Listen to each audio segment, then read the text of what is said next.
ya, y tenemos aquí a Héctor. Héctor, Dios te bendiga. Héctor, ¿cómo estás? Dios te bendiga, buenas noches. Buenas noches, Gato Sandy, ¿cómo está? Pero bien, más contento que perro con dos colas. Excelente, pastor. Me gusta eso, me gusta, me encanta cómo están todas las personas en la audiencia. Y la Esperemos que el día audiencia, de hoy sí, se ponga bien. están bien ahí, están entre ellos debatiendo un poco, pero ya van a empezar a prestar atención. ¿El material que trajiste lo vas a compartir vos de ahí de tu pantalla, algo de eso, o quieres que yo... ¿Lo puede compartir usted, pastor? A ver, vamos a ver si lo puedo descargar. Bueno, Eh, dispositivo, a ver, desde la computadora, las 10 tribus perdidas. Ahí está cargando. Vamos a ir tranquilito, paso a paso, bien relajado, para que los hermanos que van a escuchar, lo puedan disfrutar. Ahí tenemos, mire, esos cuchi que están ahí, ¿son de verdad o son puestos? no, pastor, es una imagen gracias a la IA, pero es espectacular cómo se representa lo que es realmente el tema de las tribus perdidas, ¿eh? El tema de raíces hebreas. Ah, mira. Bueno, entonces, a ver si vos lo podés manejar de tu computadora al... Que estoy en el teléfono, pastor, mi computadora consume muchos datos, entonces estoy Ah, desde mi... no te hagas problema, no te hagas problema, lo manejo yo desde acá, lo manejo yo de aquí para que, bueno, adelante. Entonces, atención a todos y, bueno, si Cogoto quiere entrar o Rubén también, que son parte de esta saga de los días lunes, bueno, podrían entrar también y compartir con el hermano Héctor. Yo Claro, le claro, son yo le bienvenidos, de hecho. ajá. Bueno, entonces, eh, comenzamos. ¿Cómo se puede llamar este espacio que vamos a hacer? Bueno, este va a ser una reputación final al tema de las tribus perdidas. Vamos a entender el origen de todas estas creencias para que las personas puedan despertar de este engaño y van a ver que esto va a ser un rudo despertar. Vamos a ver el día de hoy. Ah, entonces este sería el último clavo que le ponemos al ataúd y ya llévenlo porque ya empezó a heder. Algo así el tema. Está listo, de hecho ya tengo listo el formol y estamos listos. No hay más que hacer acá con este video. Bueno, adelante entonces y te escuchamos. Ok, pastor. Bueno, buenas noches a todos los que están aquí en la audiencia. Les comento primero que vamos a partir hablando del tema de las famosas 10 tribus perdidas. Bueno, este tema de las 10 tribus perdidas eh, fueron 10 de las 12 tribus del antiguo pueblo de Israel que se dicen que fueron deportadas del reino de Israel después de la conquista por el imperio neo-asirio en el año 722 aproximadamente antes de la era común. Pastor, si puede avanzar a la siguiente imagen, porque quiero que podamos ver algunas cosas bien interesantes de este texto. Perfecto. Ahí nosotros estamos viendo un texto de Flavio Josefo. Estamos viendo nosotros ahí estamos compartiendo el tema Antigüedad de los Judíos, el libro número 11. Acá nosotros vamos a ver algo bien interesante en este texto de Flavio Josefo. A ver, aquí Flavio Josefo nos explica básicamente que durante el reinado de Ciro aparece esta expulsión ya del pueblo de Israel y que el pueblo de Israel va hacia Babilonia. ¿Ok? Aquí también Flavio Josefo también nos explica este tema de que estos grupos, estas personas que huyeron de este pueblo de Israel, eran personas que eran parte del pueblo de Israel. Ahora, hay que entender cómo se manejaba el contexto histórico-cultural durante esa época. ¿Por qué? Porque durante esa época, durante el comienzo de la dinastía de Israel, Israel como tal no era un reino 100% unificado. De hecho, el concepto de reinos no era como lo entendemos en la actualidad. ¿Ya? Estas monarquías no eran como hoy en día lo entendemos. Las monarquías en esa época eran que había una conglomeración, un grupo de estados, reinos que eran completamente independientes y estos estados reinos independientes tenían un estado reino central que cumplía la función de protector a nivel militar Y obviamente esta función de protector militar la hacía a cambio del pago de los impuestos. Tenemos algunos textos que hablan al respecto. De hecho, el mismo rey Salomón, hay algunos pasajes donde se menciona que él manda a cobrar tributos. Está en el libro de Crónicas, si mal no me equivoco. Él manda a cobrar impuestos. ¿Por qué manda a cobrar impuestos si ya el pueblo de Israel está unificado? La respuesta es bastante sencilla.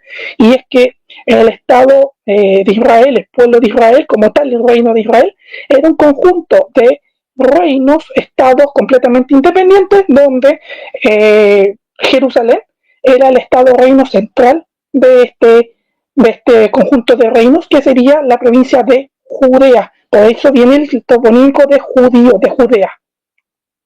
Pastor, si podemos pasar a la siguiente, para que lo puedan entender. Ok, y vamos a ver aquí, me traigo aquí lo que es la apocalíptica, el género apocalíptico, porque quiero que aquí podamos entender algunas cosas. A ver, primero tenemos que entender de dónde nacen estos conceptos de las tribus perdidas, y esto está relacionado con la apocalíptica, específicamente la apocalíptica judía. A ver, nosotros aquí estamos viendo en este texto un pasaje que está hablando en el famoso libro de Segunda de Esdras, capítulo 13, verso 40-47. De hecho, esto está tomado desde la King James. Aquí este pasaje dice lo siguiente específicamente. Dice así: pero ellos tomaron este consejo entre sí, que se dejarían la multitud de las gentes y se irían a una tierra más lejana donde nunca habitó la humanidad, para que allí guardase sus estatutos, los cuales nunca guardaron en su propia tierra. Entraron en el Éufrates, en lugares angostos del río, porque el Altísimo les dio señales y detuvo el diluvio hasta que pasaron de largo, porque a través de ese país había un gran camino por recorrer, a saber, de 1 año y medio, a la misma región que se llama Aseret. Sigue diciendo el texto también.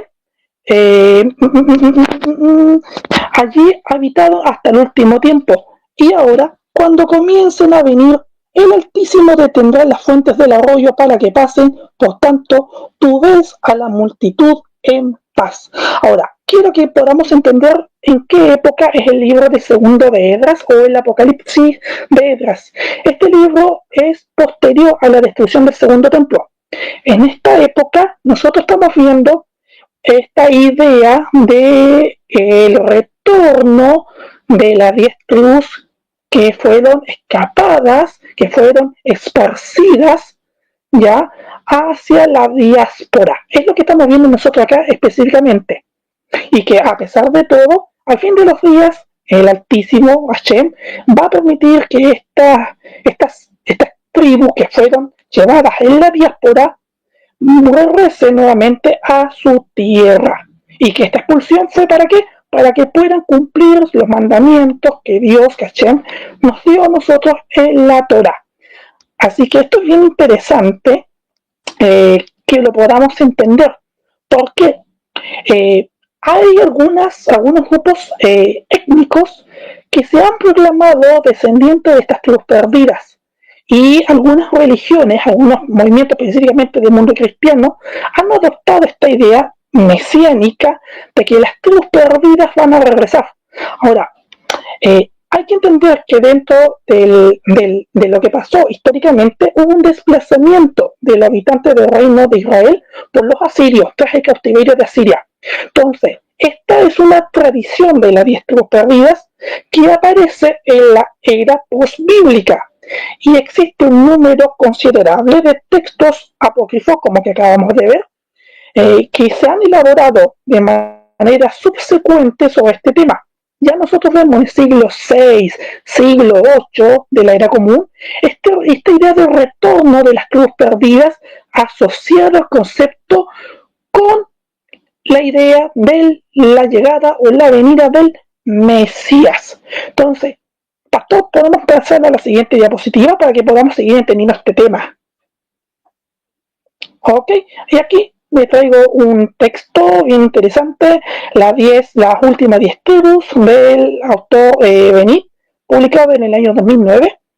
Acá vamos a ver lo que dice este texto. Bueno, el texto como tal está en inglés, de hecho la página 59, como ya sabéis que nosotros tenemos el Ruach Kodesh, vamos a tomar el texto y lo vamos a leer en el español, lo vamos a traducir acá, y de la siguiente manera: la popularización del mito, lo repito nuevamente, mito de las tribus perdidas las convirtió en una parte ausente del conjunto de Israel. El conocimiento de las tribus se formó y generó simultáneamente en varios contextos. Se registró en un complejo entramado de diálogos entre diferentes comunidades postbíblicas, lo que acaban siendo judíos y cristianos. Los textos apócrifos revestidos, cubiertos con el aspecto de libros bíblicos e incluso revelaciones, desempeñan un papel importante en las primeras etapas de la creación de este nuevo saber sobre las 10 tribus perdidas. En la historia de Tobit, un hombre justo que vivió en Nínive después del exilio, fue probablemente escrita durante el siglo II antes de la era común. Es uno de los libros apócrifos más antiguos. Entonces, las 10 tribus constituían un tope importante o una idea importante en la imaginación de quienes vivían en Judea. Imaginación en el pensamiento de la gente que vivía en Judea, no algo real, lo que ellos pensaban en su mente. Perfecto. Como revelaciones, estos libros apócrifos parecen intentar contarnos aquellos que los textos bíblicos canónicos nos dicen acerca del destino de las 10 tribus, dónde se hallan y qué les sucedió. Por encima de todo, estos libros expresan un sentimiento cada vez más profundo de pérdida en relación con las 10 tribus, marcado por la tendencia a utilizarla como espejo para las 2 tribus restantes. Y es que con esto, desde el punto de vista histórico, este autor, históricamente nosotros podemos saber que esto es parte de un desarrollo mitológico dentro de la tradición judía. Y aquí quiero aclarar algo. La idea de los mitos fundacionales no significa que del todo sean cuentos, sino que lo que hacen los autores, los que no son historiadores, es tomar en base a lo que ellos ven, a lo que ellos perciben, a lo que ellos entienden, tratan de explicar las cosas tomando ciertos aspectos legendarios.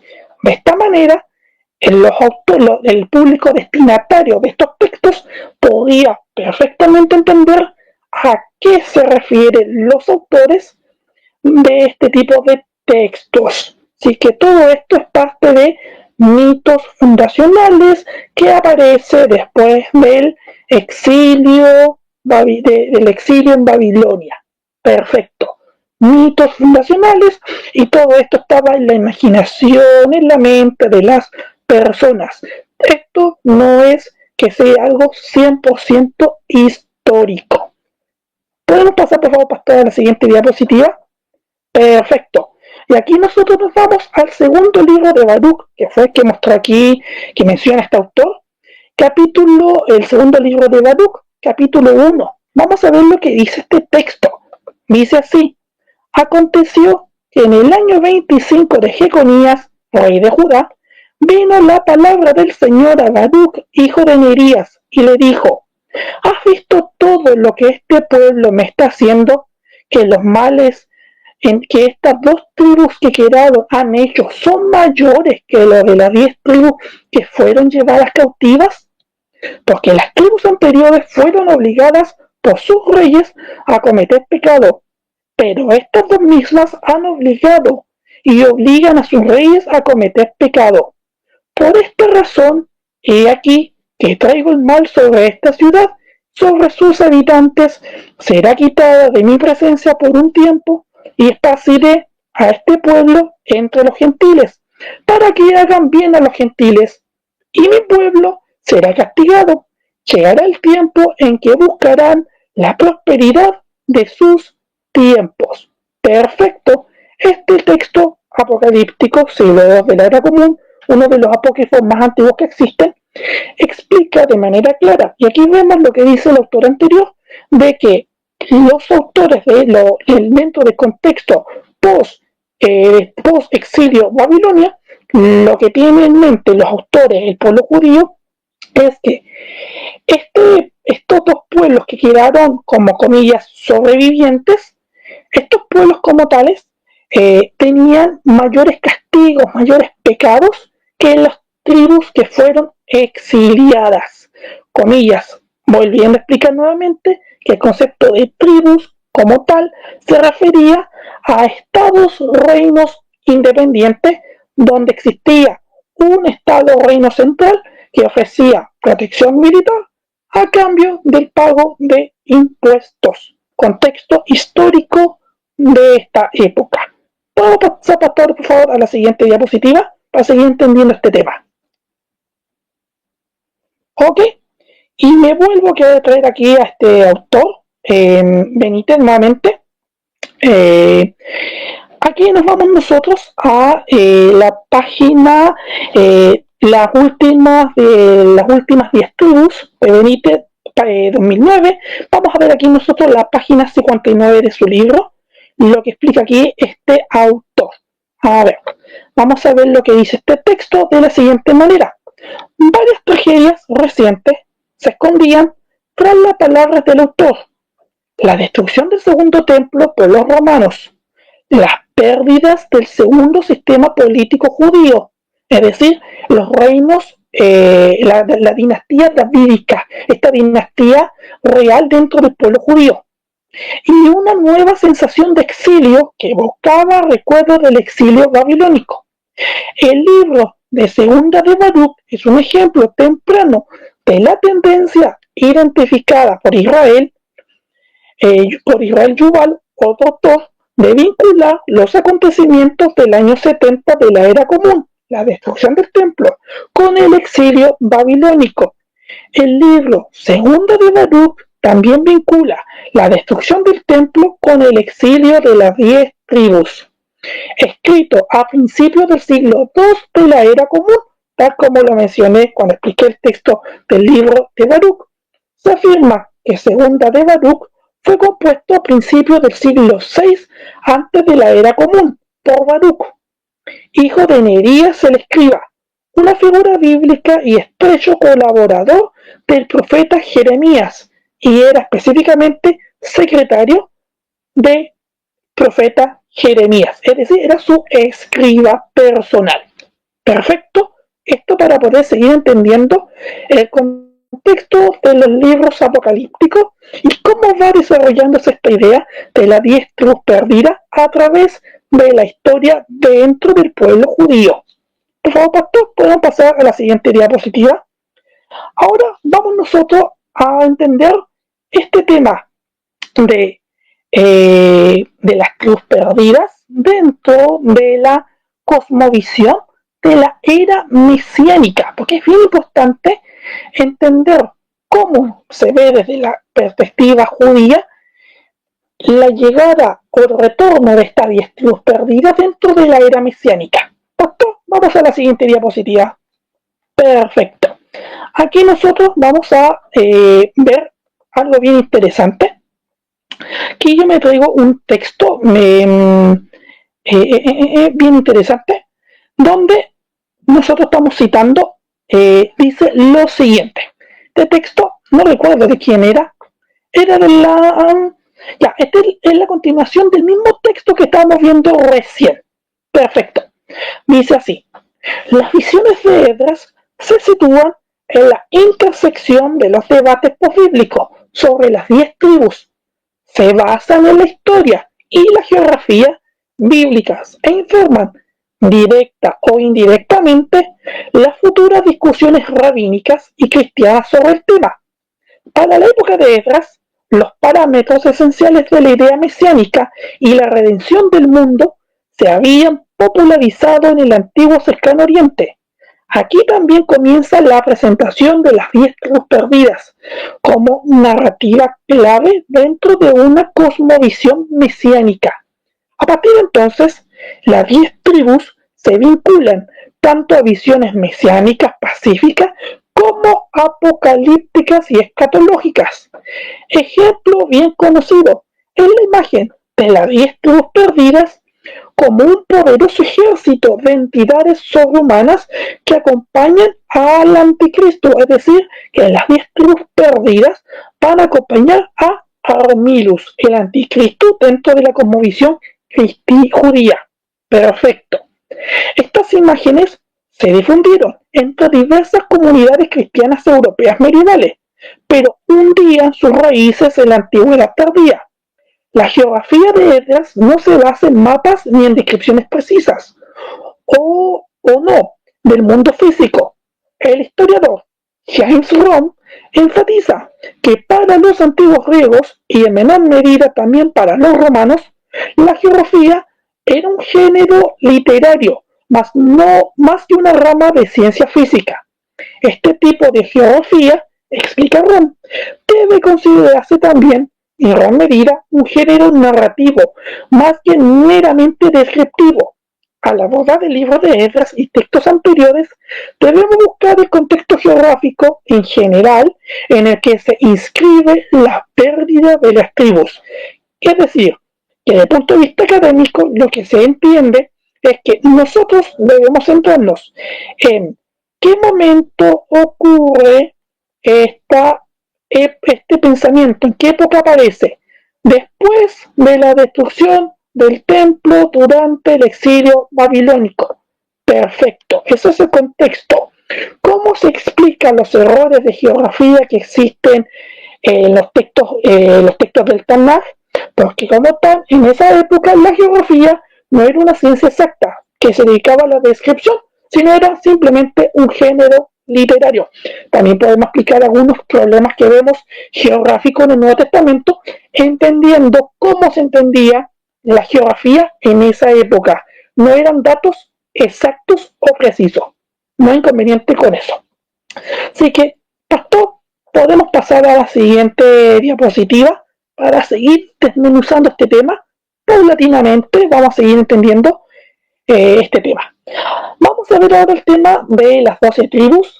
Hay una base en las escrituras donde aparece esta idea de las 10 tribus.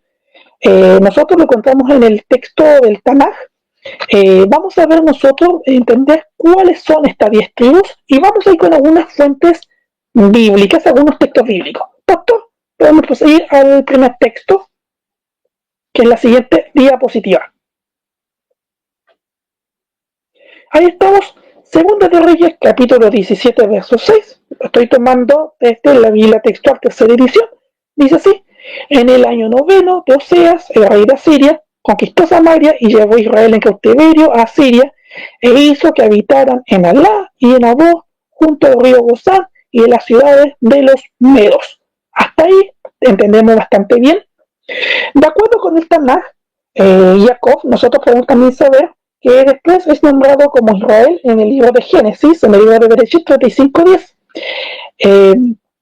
Él tiene 12 hijos, eso todos lo sabemos, y de aquí nace esta idea de las 12 tribus. Creo que aquí lo tenemos bien claro. Vamos al siguiente texto, pastor, para que la gente pueda ver también que esto no me lo estoy inventando. Ahí está el texto de Bereshit, Génesis, capítulo 35, verso 10, desde la misma Biblia textual, dice de la siguiente manera: y le dijo Elohim, y le dijo Dios, tu nombre es Jacob, no se llamará más tu nombre Jacob, sino Israel será tu nombre, y llamó su nombre Israel. Eso es lo que nosotros vemos en el texto bíblico como tal. Ahora, puedo pasar por toda la siguiente diapositiva para ver el siguiente texto, que aquí hay algo bien interesante, que es el texto que está en el libro de Josué, ya, de Josué capítulo 13, verso 33. No, perdón, verso 13, pastor. Josué 13, para poder entender. Pastor, ¿puede retroceder, pastor? Para que la gente lo... Uno más, por favor. Ahí está, perfecto. Entonces, Cuando la tierra de Israel se repartió entre las tribus en los días de Josué, la tribu de Leví es escogida para servir como parte de la casta de servicio religioso, como parte del clero de Israel, por lo tanto no recibe tierra. Y es lo que nosotros vemos aquí en el libro de Josué, capítulo 13, verso 33, dice así: pero la tribu de Leví, Moisés no le dio herencia alguna, porque el eterno Dios de Israel es su herencia, tal como él les prometió. Vamos al siguiente texto, pastor. Y aquí estamos, segunda de Crónicas, capítulo 15, versos 8 y 9. Aquí hay algo bien interesante.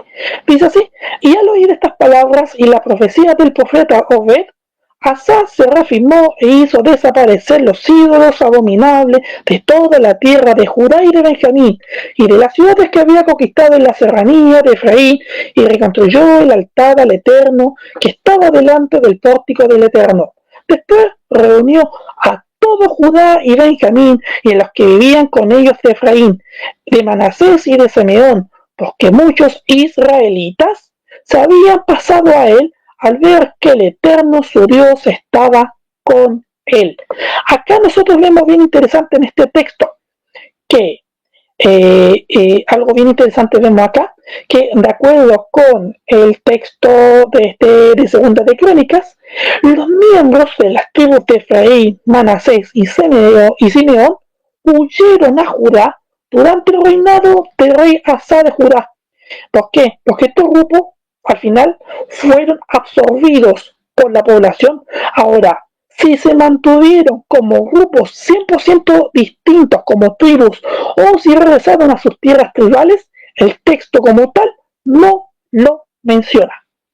Ahora sí, pastor, vamos a la siguiente diapositiva.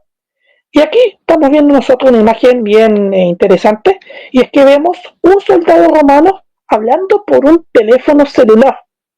Y es que aquí vamos a entender que existe un anacronismo con la idea de las tribus perdidas, especialmente en esta época. Pastor, vamos a la siguiente. Y aquí me traigo al famoso autor, me traigo al famoso Romero, con la llamada Historia Deuteronomista en la página 46. Dice lo siguiente: hay bastante acuerdo sobre el hecho de que Judá no llegó a ser una monarquía desarrollada antes del siglo VIII, antes de la Era Común. Hay pruebas arqueológicas para ubicar el crecimiento de Jerusalén en ese tiempo.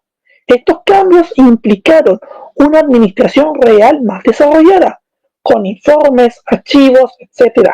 En cierto modo, el auge de Judá y de Jerusalén fue resultado de la destrucción de Samaria, capital de Israel por los asirios, y transformación en provincia siria. Con frecuencia se lee de la llegada de refugiados del norte a Jerusalén. También debemos ser conscientes de la concepción anacrónica sobre los refugiados. Sin embargo, algunos habitantes de Israel pudieron, no hay certeza de esto, pudieron haber llegado a Judá después del 722 antes de la Era Común. Ahora, este crecimiento de Jerusalén resulta ante todo el vacío por la incorporación de Israel a los estados arameos dentro del imperio asirio. Esto implicó funcionarios cada día más poderosos, y que tenemos que entender que el Tanaj como tal no es un libro histórico, tampoco es un libro del todo religioso. El Tanaj como tal, al ser un texto que intenta explicar la historia de un pueblo y cómo este pueblo está vinculado a su Dios, es un texto con un componente mayormente político. Y claro, este pueblo tiene su Dios, que es Hashem, ¿no es cierto? Tiene a su Dios, que es Hashem, que de hecho históricamente pasa de ser un Dios rival a un Dios nacional, y luego a través de la historia se convierte en un Dios universal. Pastor, vamos a la siguiente diapositiva. Y es que aquí quiero que podamos entender, porque algunas personas plantean que en el judaísmo se enseña que al fin de los días existen discusiones de que las tribus perdidas van a regresar al pueblo de Israel, van a regresar finalmente a su pueblo, y vamos a ver cuál es la cosmovisión que existe y cuáles son estas tribus perdidas, y si existe una relación o no con este grupo de cristianos que intentan adaptar ciertos rituales judíos muy mal hechos, y así buscan engañar a las personas desviándolos del cristianismo y también los desvían del camino de lo que es el verdadero judaísmo. Vamos, pastor, a la siguiente diapositiva. Y aquí nos vamos a los famosos, esta información va a caerle muy mal a muchas personas, lo siento mucho, ya sabéis que me conocen como rompecorazones. Vamos a hablar de los famosos pastunes de Afganistán y Pakistán. A ver, estas personas son personas que tienen nombres tribales similares a las tribus de Israel. Rubení, Gadi, Achuri, de Achur, Efridi, de Efraín, Shinwani, Lewani, de Leví, Yusefzai, de Yosef. Perfecto. Segundo, tienen una apariencia semítica. Estas personas no tienen un aspecto amerindio, ya no son personas que de la noche a la mañana se creen que son israelitas por fe, no, tienen aspecto físicamente semítico. Algo bien interesante, este grupo, los pastunes de Afganistán y Pakistán, ellos durante generaciones han circuncidado a sus bebés varones al octavo día, tal como lo ordena la Torá. Como lo ordena la Torá. No es que alguien vio un video de un rudo despestado, de Michael Rudo, o vio al Dr. Palacio y se pone a circuncidar. No, son personas que durante generaciones tienen la tradición y circuncidan a sus hijos al octavo día. Algo bien interesante, las mujeres de esta comunidad encendían velas el viernes a la noche en víspera de Shabbat, es decir, que este grupo guardaba Shabbat. Practicaban el matrimonio de levirato, esto es bien interesante, el matrimonio de cuñado, el levirato, lo practicaban. También vemos algo interesante, que tenían las famosas ciudades de refugio. Y otra información también para que puedan considerar es que cuando ellos leen el Corán, se balancean hacia adelante y hacia atrás, tal como lo hacemos nosotros en el judaísmo, cuando leemos la Torá, el Tanaj, o cuando hacemos nuestras remisiones, nosotros nos balanceamos hacia adelante y hacia atrás, debido a un texto, un salmo que dice que nuestra alma es como una vela que se mueve delante de allá. En base a ese texto, nosotros interpretamos que nos balanceamos hacia adelante y hacia atrás durante la lectura de nuestros textos religiosos, y esto yo lo hacía de manera natural durante generaciones. Es decir, vemos nosotros aquí que ellos tienen una conexión con el judaísmo. No son personas que creen en Jesús y guardan Torah. Pastor, vamos a la siguiente.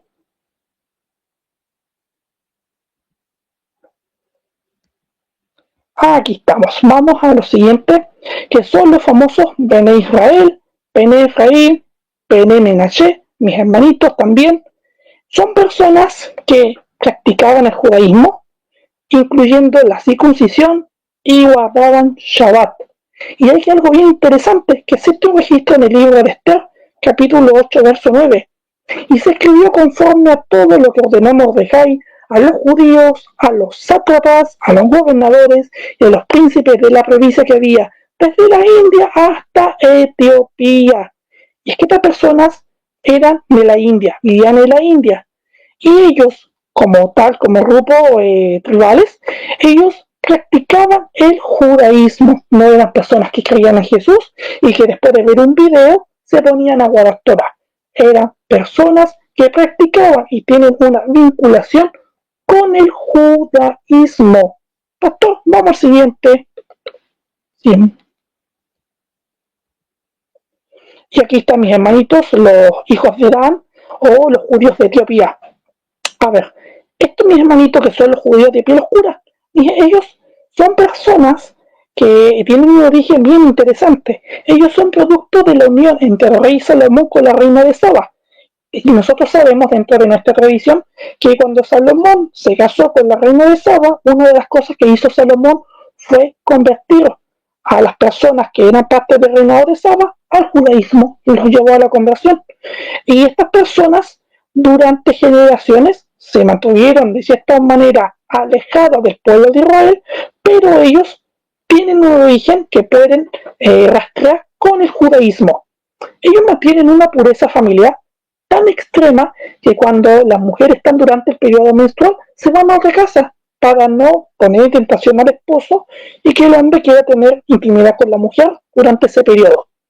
Y ellos practican el judaísmo a un nivel básico, muy básico, tal vez mucho más básico que incluso que el judaísmo reformista, pero ellos practican el judaísmo.